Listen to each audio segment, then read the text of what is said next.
Major averages, let's talk about that stock market. Mostly flat today with the NASDAQ eking out a slight gain. But the big story is Netflix. Shares are soaring on a revenue beat and upbeat forward guidance. Joining me now to talk about this, Dr. Barton, MoneyMorning.com Chief Technical Strategist. Dr., great to have you here. These were blowout numbers. The number of signups for their services, up to 5 million, just blowing out expectations. What does this mean for the stock long term, and can they keep up this rate of growth?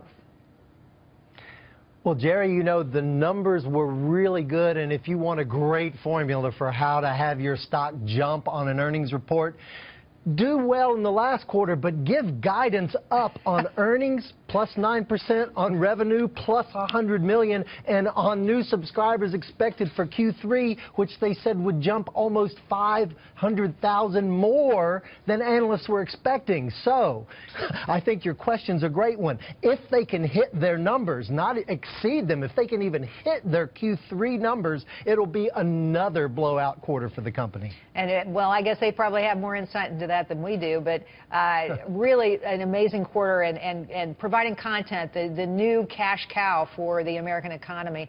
I want to move on to the Sears lawsuit. This is interesting stuff. So it's being said that Sears, in a lawsuit, was trying to promote the stock among workers, people with 401ks, which is really a no-no. Surprising. Are you surprised to hear this?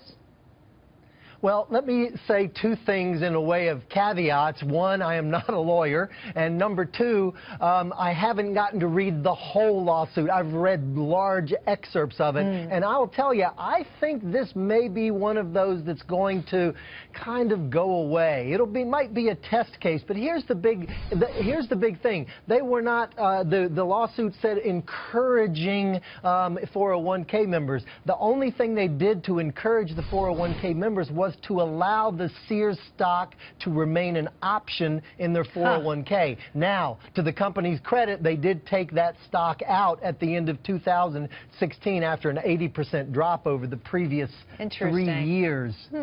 Wow, okay, well it'll be interesting to see what happens with that lawsuit. I want to follow up, though, on a story about Procter & Gamble. I spent many years in Ohio. We call the company Procter & God. They were so important to the local economy there. Now Nelson Peltz wants a seat on the board. He's after this company. And what's fascinating about this is you think of these activist investors going after smaller companies where they can have a bigger impact. But going after Procter & Gamble, does that mean there's no company in America that's safe from these activist investors?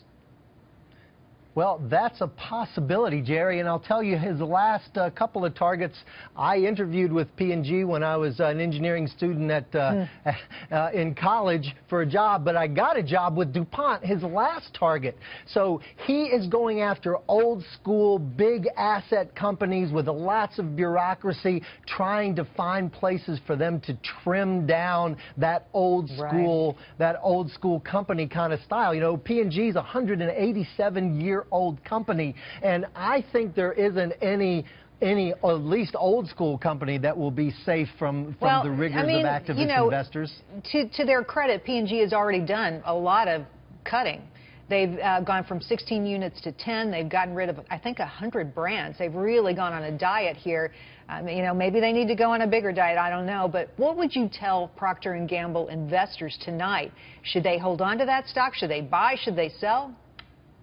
Well, here from an investor perspective is something very easy to tell them. When an activist investor gets involved with your company, hang on to that stock. It is not time to sell, because what other investors and traders are going to look at is that activist investor is going to bring out some points that's going to lean up that company. It's going to trim down that company, and the stock, it's going to go up in the future. Is a pretty good chance, Jerry. Well, interesting advice, Dr. Thanks for coming on tonight.